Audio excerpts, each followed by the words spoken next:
On en profite pour parler de boxe, puisque le service des sports parle d'hockey, puis d'hockey, puis d'hockey, puis d'hockey, puis d'hockey. Pour le mois de juillet, on parle d'hockey, puis d'hockey, puis d'hockey, puis d'hockey. Mon bon ami Pierre Trudel, il aime donc ça, le hockey, même au...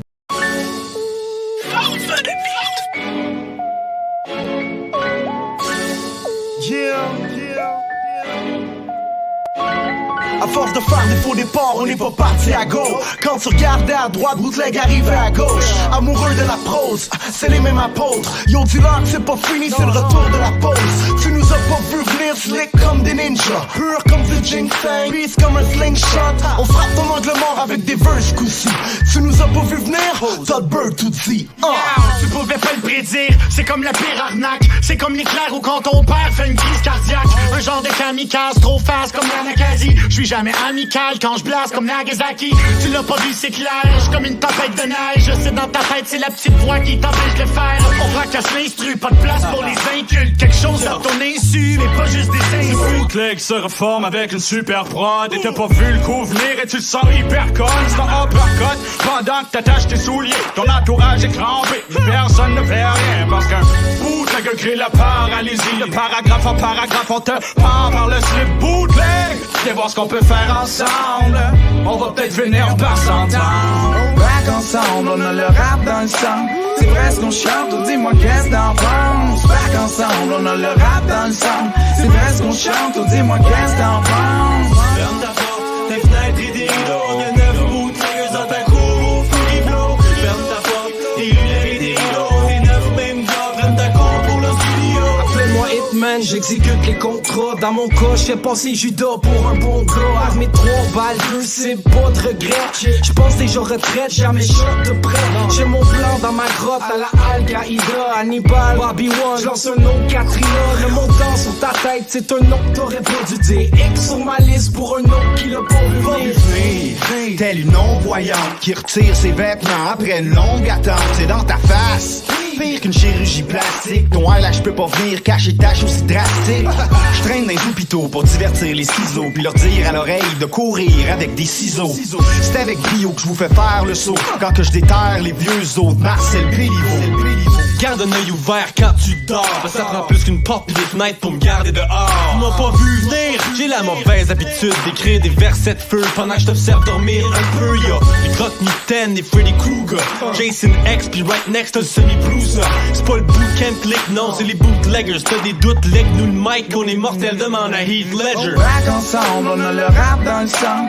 C'est vrai ce qu'on chante, ou dis-moi qu'est-ce t'en penses. Back ensemble, on a le rap dans le sang. C'est vrai ce qu'on chante, ou dis-moi qu'est-ce t'en penses. Ferme ta porte, tes fenêtres et des rideaux. Y'a 9 bootleggers dans ta cour au free flow. Ferme ta porte, tes lunettes et des rideaux. Tes 9 mêmes gars prennent ta cour pour le studio. Les gens de cats qui rap, qui filent les basses qui pètent. On est Superman fly avant qu'il paralyse pis dead. Pendant que t'attends ton chèque, notre truck se vend en contrebande. Tu nous as pas vu venir comme une pute non-voyante. Bootleg, motherfucker, silencieux sale. Tu penses que t'es hot, mais t'es juste un peu de paille. On te souhaite la bienvenue à coup de câble d'acier des gosses. On est slick quand on se rapproche pour venir tabasser tes proches. Back together comme un chien qui jappe. Les vrais savaient qu'on n'avait jamais perdu la carte. On est le shit et ils le savent. Maintenant que tu connais les hits, de prendre le message.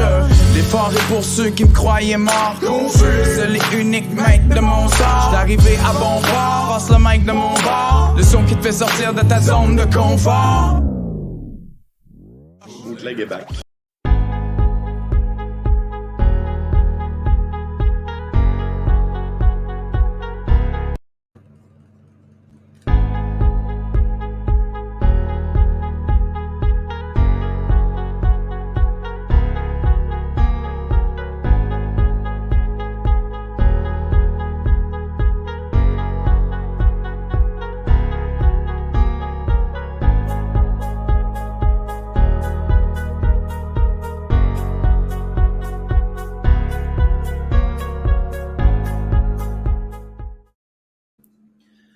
En direct de Limoilou à Québec. Non, je suis au Saguenay présentement. T'es au Saguenay, mais j'avais lu Limoilou un peu. Ouais, c'est ça. C'est probablement ce genre l'article qui est sorti il y a comme une semaine et demie. Là. C'est pas parce que tu renies Limoilou? Non. Attends, c'est vrai, je t'ai fait un intro, je vais te montrer ça. Oh Oh shit. Tu vas capoter. Le budget illimité avec nous autres. Dis-moi le style, dis-moi le sport. Y'a que le mic, il te couche fort. Et c'est chaud de bord des white qui sort. Du Sénat, c'est qui passe, 18e route canadienne. Quand t'as du budget, ça donne ça, mais je suis surpris que tu connaisses pas Limoilou Star. En 2002, là, c'était un collectif. Ouais, mais en 2002, j'avais 4 ans. Ah, il y a ça, t'avais 4 ans? J'ai 23.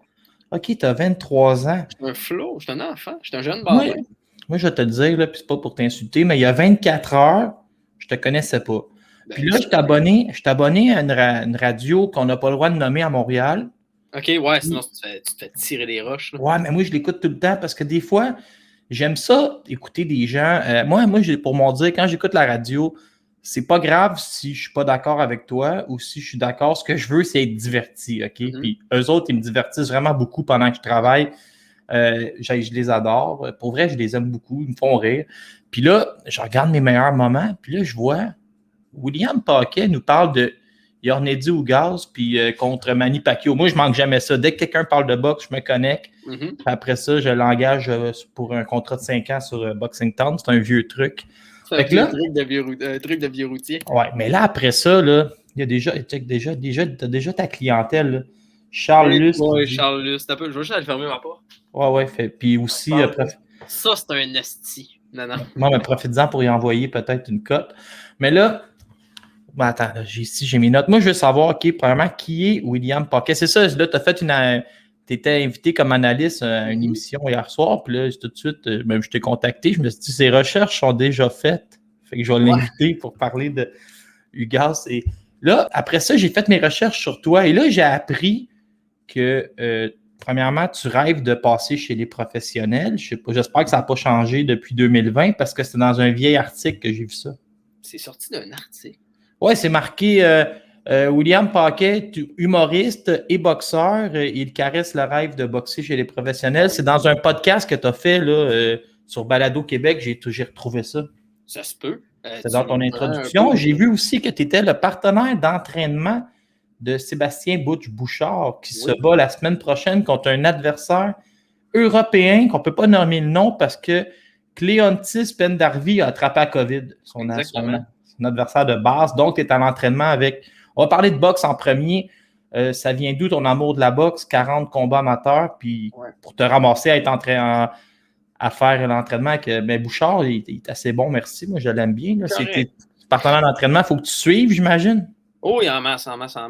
J'ai 41 combats chez les amateurs. J'ai commencé ça un peu, la boxe, sur un coup de tête. Quand j'ai commencé, c'était juste pour me tenir en forme. J'étais encore au secondaire. Puis ça a fini que crime, j'ai vraiment, vraiment trippé. Puis j'ai embarqué. Puis j'ai jamais arrêté. J'ai jamais eu de temps mort. Le seul temps mort qu'on a eu, c'est la pandémie. Je sais pas si tu as entendu parler, mais tout le monde. Un peu, oui. Fait que, mais sinon, j'ai jamais arrêté de m'entraîner. Puis depuis que j'étais à Québec, là, je suis pas à Québec, je suis descendu pour la fin de semaine. Mais depuis que j'ai commencé mes études universitaires, que j'ai terminé au printemps, j'ai commencé à m'entraîner au club de boxe Empire. Puis là, ça a vraiment bien été. J'ai souvent fait du sparring avec Sébastien. Puis là, pour ce camp d'entraînement-là, on a fait peut-être une 60aine de rounds de sparring. Hey, Sébastien, ça revient tout le temps quand on parle de lui. Est-ce que tu as déjà vu quelqu'un de plus authentique que lui? Disons que quand tu poses les questions, tu as une vraie réponse, mais il y a un franc-parler, c'est un peu comme le prolongement de Stéphane Ouellette, un peu. Ouais, avec un peu plus de classe, mais très peu. Mais quand même. Un petit peu plus de classe. Hey, je veux dire, j'ai une anecdote pour toi. Quand j'avais à peu près ton âge, là, quand j'étais jeune, une fois, j'ai dit à mon père m'a dit, qu'est-ce que tu veux faire dans la vie? J'ai dit, je veux être boxeur professionnel. Il est tombé à terre. Il a dit, il n'y a pas une pièce à faire avec ça. Qu'est-ce qui te passe par la tête? Là, j'ai dit, fais-toi-en pas, papa. J'ai un plan de numéro 2. Je veux être humoriste. Et là, il est tombé vraiment à renverse. Il a dit vraiment pas. Il dit, c'est contingenté. Il est parti. Les deux coups, tu es pauvre et tu as mal à la tête. Ben oui, tous tes parents, je veux dire, ils devaient être découragés quand tu es arrivé avec tes 2 plans de carrière. Moi, je suis enfant unique et ils m'ont quand même déshérité.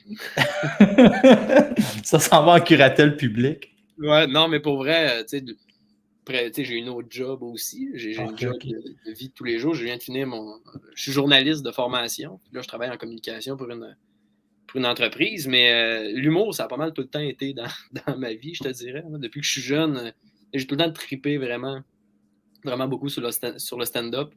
Puis la boxe, moi, comme je t'ai dit, je suis tombé là-dedans par hasard. Mais je veux revenir. Quand tu disais que tu as lu si j'avais toujours le goût de passer chez les professionnels, oui, c'est quelque chose que j'ai toujours voulu faire un combat professionnel. Puis ça va rester ça. Je veux juste en faire un. Je veux faire quelques derniers combats amateurs. Puis je veux vraiment en faire un professionnel. Puis pourquoi les spotlights ou tu as vraiment le goût de te déshydrater? J'aurais pas tant besoin de me déshydrater. Il n'y a personne qui a le goût de se déshydrater. Mais on n'est pas tous dans l'UFC. Mais c'est vraiment le thrill de un peu plus de rounds, des gants différents, reboxer, pas de casque. Ça, j'avais vraiment le court moment qu'on a pu chez les amateurs au Québec. Je l'ai vécu grandement. J'ai vraiment aimé ça. C'est tous des points que j'aime. Puis je m'entraîne avec des professionnels depuis que je suis rendu à Québec, principalement. Fait que là, Mais tu sais, même si tu fais seulement un combat pro, disons, là, est-ce que tu as l'intention de rester dans le sport, soit comme entraîneur, comme analyste ou simplement aller au gym à tous les jours? Ça, là, c'est une question de tous les jours que je me pose. Moi, dans ma tête, j'arrêterais complètement, je me pointerais plus à boxe. C'est sûr, je vais toujours suivre ça parce que c'est un sport que ça me passionne vraiment. J'aime ça en écouter, j'aime l'analyser, j'aime la regarder. C'est super le fun. Mais est-ce que je serais prêt à continuer à faire les sacrifices pendant de nombreuses années? Absolument pas. Je veux avoir une vie normale. J'ai ma femme, des enfants. C'est ça, je veux une maison, je veux un chien, des affaires comme ça. Mais c'est sûr que je vais le faire. Je sais pas quand. Je suis encore jeune, j'ai 23. Mais je me rappelle quand j'avais ton âge. Ça fait longtemps, mais tu t'en rappelles. Ça fait longtemps. Mais moi, j'aimerais ça, tu sais, les phrases classiques, quand tu commences à être vieux, là, quand tu utilises des phrases classiques comme « J'aimerais ça retourner à ton âge avec ce que je sais aujourd'hui. » Ouais. Et là, moi, c'est ça. Là, c'est un peu... Mais là, t'es humoriste, fait que j'ai voulu te surprendre. Je me suis préparé 2-3 petites jokes. Oh ouais, je vais entendre ça. Je vais aller avec la première. Non, mais je vais pas toutes les sortir en même temps. Je sais pas si tu as vu en fin de semaine, au Michigan, il y a 2 menuisiers qui vont se battre. Non. Dans l'État du Michigan. Ouais, c'est un combat de 6 rondes. Ah! Tellement. Non, mais là, je te vois. Non, c'est un petit bon jeu de mots. Non, mais là, je te vois aller. Tu es en train de la prendre en note pour ton show de. C'est sûr, ça, je garde ça. C'est trop bon. Alors, justement, plug donc ton show de mercredi prochain. Là, c'est à Québec. Mardi prochain, je rôde du nouveau stock. Je fais un 15 minutes à la Ninkasi. C'est sur la rue Saint-Jean. C'est 5 piastres à l'entrée, mais c'est peut-être déjà sold out. Fait qu'il faut faire vite, mesdames, messieurs. Ouais. Sauf que là, on vient de perdre des codes d'écoute à cause de ma joke. Ouais. Mais moi, je la trouvais bonne quand même. Mais est-ce que c'est pire? Non, mais là, écoute bien la question cliché. Est-ce que c'est pire de rater un punch dans un ring ou sur la scène? Hey, sur la scène, quand tu es monté dans le ring, souvent, il n'y a rien de pire. Premièrement, il n'y a rien de plus stressant que de monter dans un ring, à mon avis. Okay. Et moi, hier, c'était ma première fois en radio. Tu sais, il y a quand même une bonne... de la cote d'écoute. Puis, tu sais, j'étais aucunement stressé, mais monter dans un ring, c'est beaucoup plus stressant. Ouais.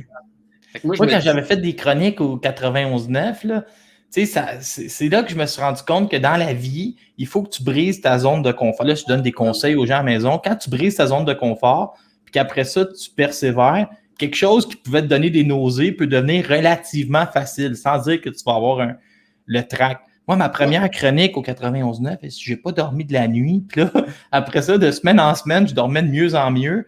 Puis je me suis rendu compte, c'est un autre conseil que je donne aux jeunes à la maison, quand tu es bien préparé, c'est plus simple de contrôler le trac. C'est sûr, tu vas faire ta chronique, puis tu sais pas c'est qui, mettons, l'adversaire. Puis là, tu te dis, j'ai pris la chronique un peu vite. Là, ça peut être plus difficile. Oh, c'est ça, ici, j'avais ça, on en a déjà parlé.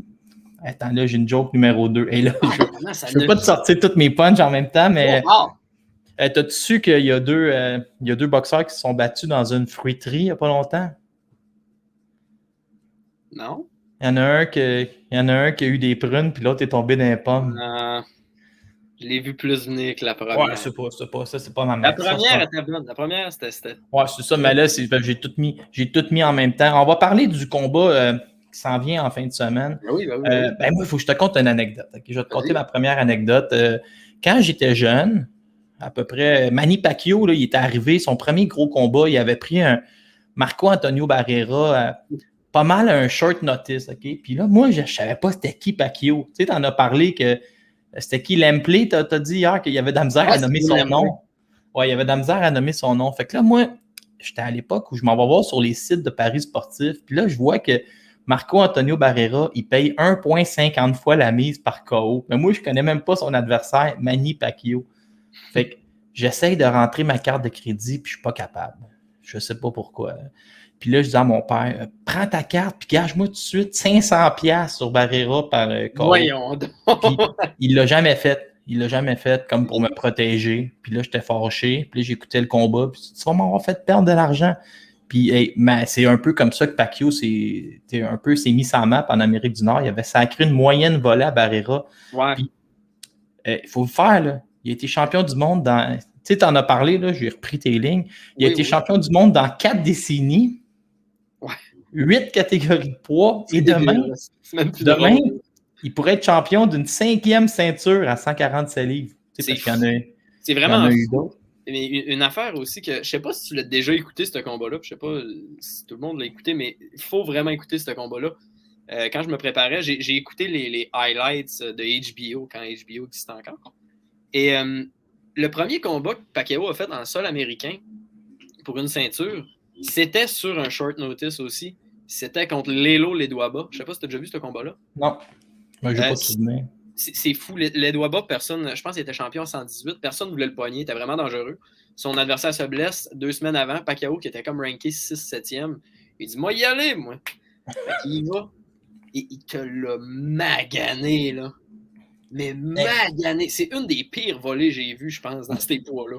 Moi, il y en a 2 là, qui, pendant on jase, il y en a 2 qui m'ont choqué. Là. Il y avait magané un gars qui s'appelait David Diaz. Il avait monté de catégorie de poids à 135. Et je te dis, il avait quasiment tout fendu à moitié de la face. Puis Antonio Margarito en avait pris pour son rhume sur un moyen temps. Là. Je pense qu'il avait renfoncé l'os orbital. C'est un peu ça, Pacquiao. Hein? On parlait beaucoup de sa force de frappe, mais je pense que sans dire qu'il y a une force de frappe one punch knockout, c'est plus l'accumulation puis d'être capable de mettre de la puissance autant sur le punch 1 que le punch 775 au 11e round. Je veux dire, il n'y a personne qui peut y enlever. Il y a un one punch knockout. Oui, mais c'est beaucoup mais il y a plus que ça.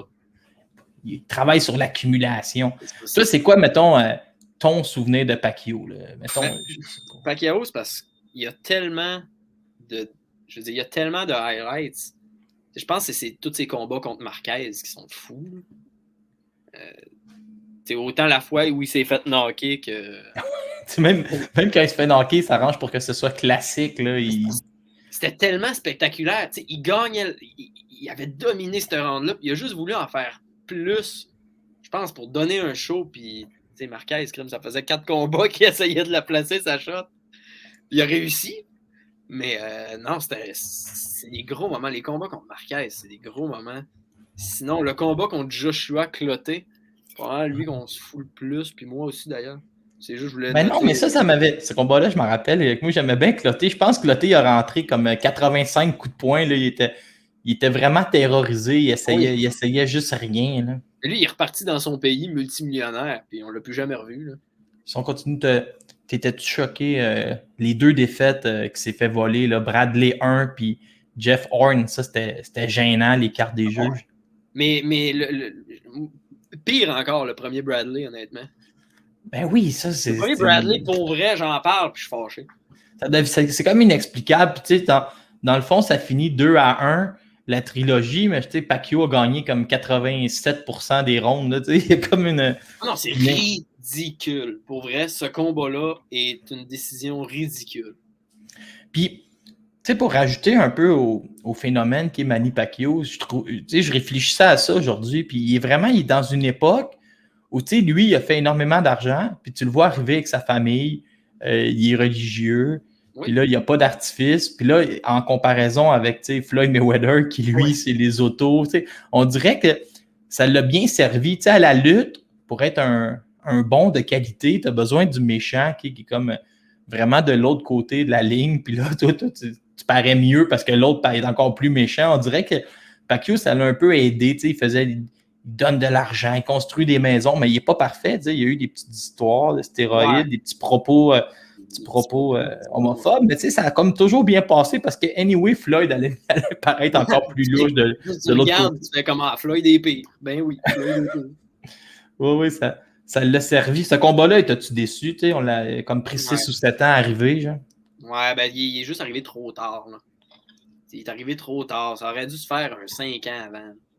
Puis là, probablement, Pacquiao aurait eu plus de chance parce qu'il aurait pu mettre sa pression. Mais Floyd avait été très intelligent dans ce combat-là. T'sais.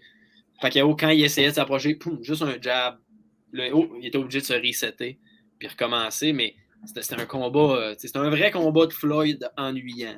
Je dis pas que tous les combats de Floyd sont ennuyants, mais ça, c'en était un vraiment ennuyant.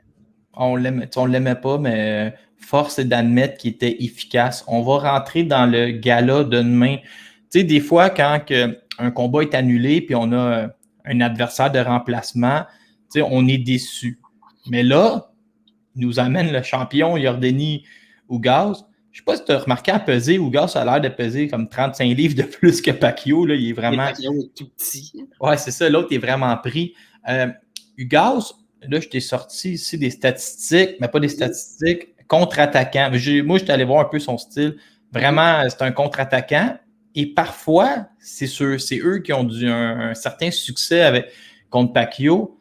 Uppercut au corps, lance des 2 mains, mais pas terrible pour couper le ring. Qu'est-ce que tu penses je pense vraiment que Ugas, c'est un contre-attaquant, mais assez offensif. À ce que j'ai vu, en tout cas. Il n'y a pas, je crois, en tout cas, peut-être que je me trompe, mais je pense pas qu'il y a le ring IQ pour battre Pacquiao. Parce que Pacquiao, mettons, par exemple, tu vas te battre contre un gars qui cogne dur. Le fait que tu saches que tu sois au courant qu'il cogne dur, ça le rend un peu moins dangereux parce que tu sais qu'il va falloir que tu te watches. Mais là, Pacquiao, il faut que tu watches sa vitesse, sa mobilité, les angles qu'il se donne, sa puissance, puis un tempo de fou. C'est beaucoup de choses à penser contre un Pacquiao. Puis en plus, il est gaucher. C'est beaucoup de choses à regarder. Je disais les boxeurs qui l'ont déjà affronté puis qui proposaient comme un plan de match. T'sais. Puis là, ça me faisait rire parce que chaque boxeur arrivait avec son idée, mais c'est parce qu'il faut tout que tu fasses ça. Margarito, il disait faut que tu le frappes fort puis que tu le trappes. Sauf que moi, je ne suis pas arrivé à le faire. Là, Marquez, il dit il faut que tu te boxes au même tempo que lui. Tu t'enlèves jamais imposé. Je regardais ça. Oui, il a gagné, mais si tu regardes les 4 combats, il a gagné comme 25 ou 30% des rondes. Sa stratégie n'a pas marché tant que ça quand tu regardes ça. Mais Pacquiao, moi, sais-tu qu'est-ce qui m'impressionne le plus? Je ne l'ai pas mis dans mes stratégies. C'est défensivement. Okay? C'est pas un grand maître de la défensive, mettons, à la Floyd, mais tu sais, la fameuse expression « essayer d'attraper un papillon au vol », mais Pacquiao, c'est ça, un peu comme son mouvement perpétuel qui fait que tu frappes, mais il est déjà plus là. Il se donne beaucoup d'angles avant de frapper et après de frapper. Donc, il n'est jamais vraiment dans le range des coups, soit en avant, soit sur les côtés. Il est tout le temps sur le côté. Il va frapper, puis il va toujours se déplacer après pour se donner un autre angle. Ça, c'est vraiment embêtant. Ah oui, c'est laid. Oh, on n'entend plus le son, là. Vas-y. Ah, là, je t'entends. C'est un peu comme ça. Son mouvement, moi, c'est son mouvement perpétuel là, qui me rend. Ouais. On l'a vu vraiment comme un peu, sans dire brique. Mais il y a des boxeurs comme là, je pense à son combat contre Chris Algieri. Il l'a couché 6 fois. Il dansait. C'en est un autre qui disait qu'il avait la recette pour battre Pacquiao. Lui, il disait, tu vas voir, je vais être tellement plus rapide que lui.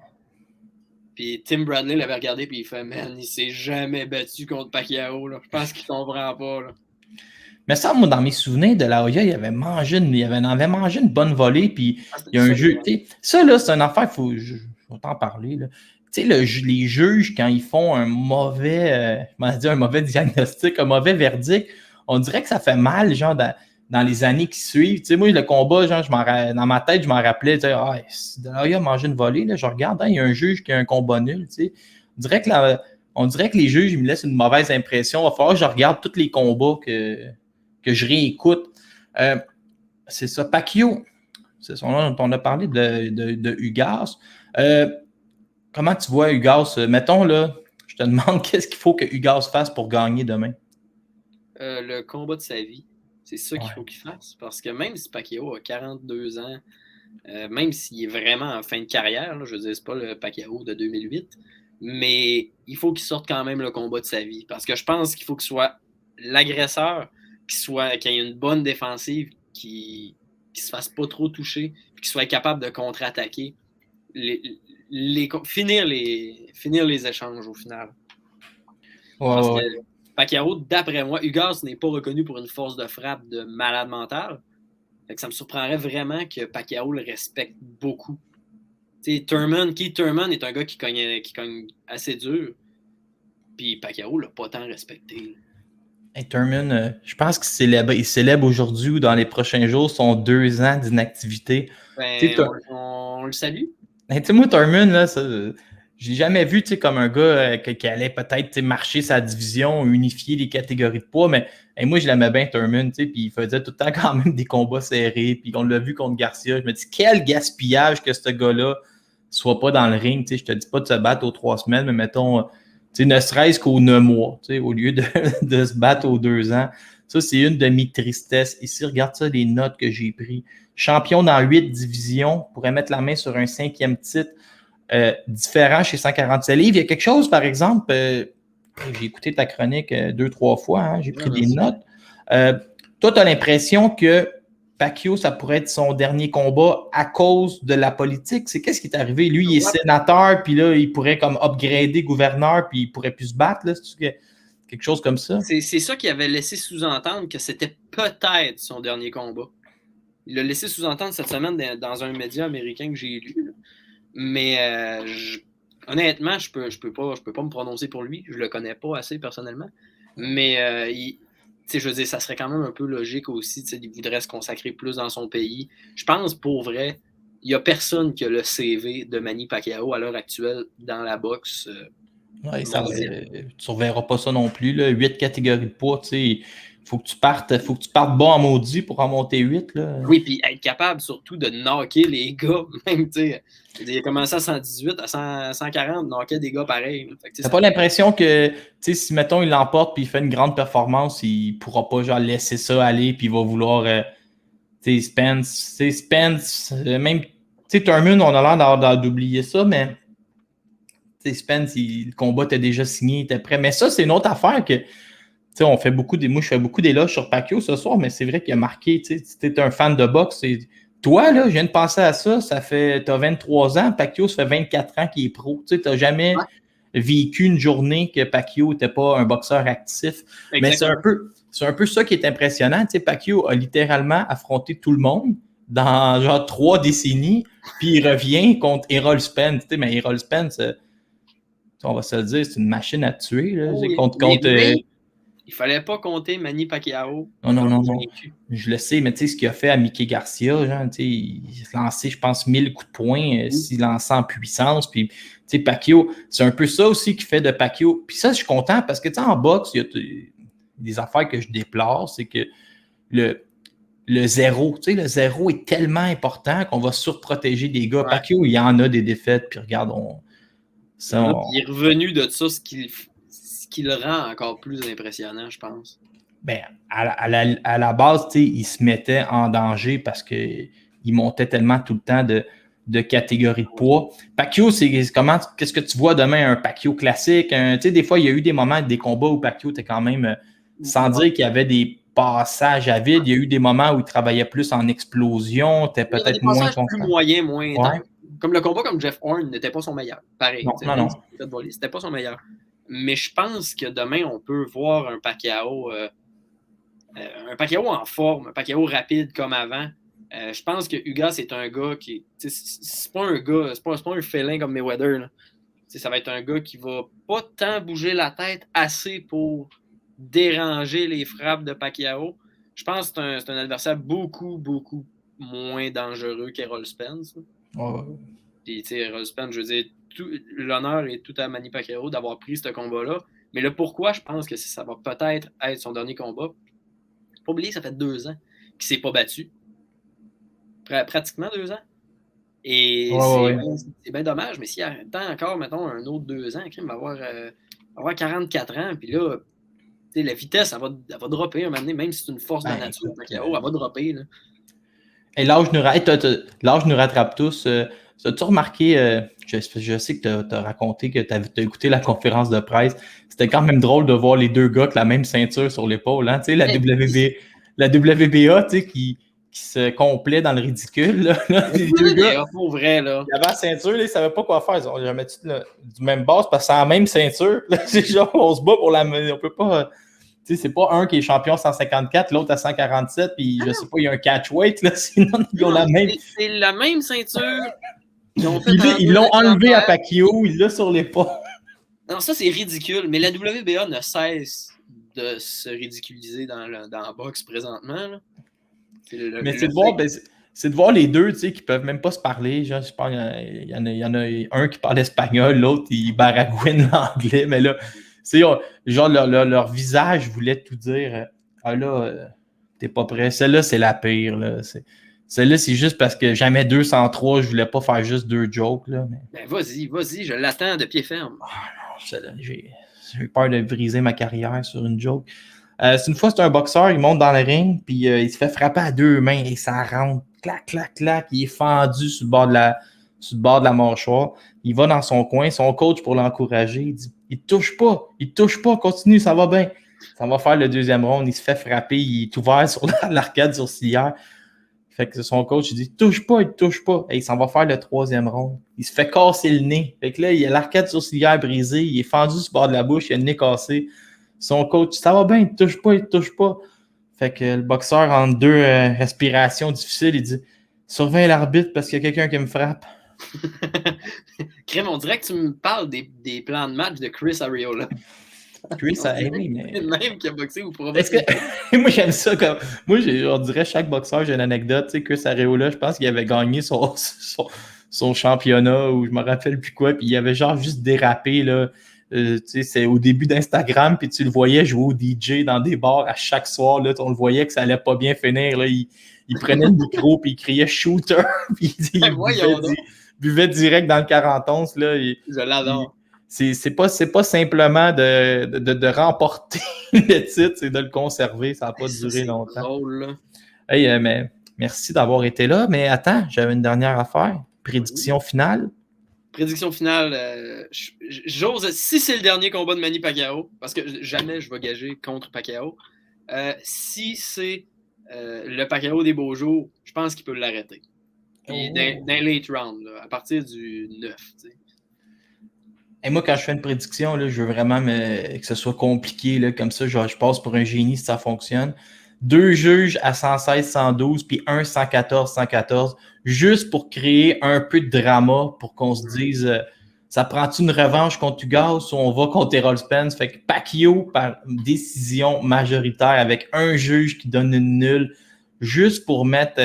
du drama dans l'histoire. Non, je te dis, juste pour laisser Ugas la revanche dans l'histoire, puis là, Spence, puis là, est-ce que c'est Thurman, puis est-ce que la WBA force une revanche obligatoire parce qu'on sait jamais ce qu'ils vont faire pour... Peut-être qu'il y en a un qui va être super méga champion et l'autre juste super champion. On sait pas, c'est la WBA, ils peuvent nous sortir ça.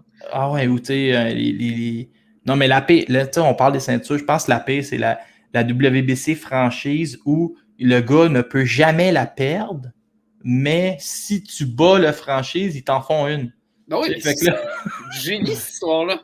Ça, c'est la meilleure. Man, là, il est brillant. Là. Ben ouais, mais... T'as compris comment faire de l'argent plus que les autres.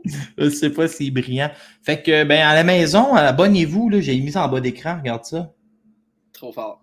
Abonnez-vous. Puis, ben, ceux qui peuvent aller sur place. Puis sinon, ben, on a juste à attendre. Là. Tu vas être dans un gala juste pour rire, j'imagine. Puis là, on va pouvoir t'avoir. Un jour, je l'espère, mais je joue souvent ces temps-ci. Je suis quand même actif aussi sur les réseaux sociaux. Puis tu passé par l'École nationale de l'humour? Pas du tout.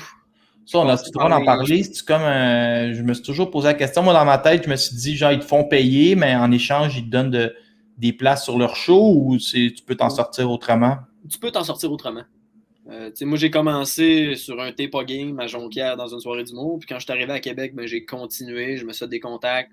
Là, je joue pas mal dans tous les bars qu'il y a, puis toutes les soirées d'humour qu'il y a, puis il y a des belles nouvelles qui s'en viennent. Pour la Et toi, scène. mais t'es-tu plus un humoriste de personnage ou tu racontes des anecdotes?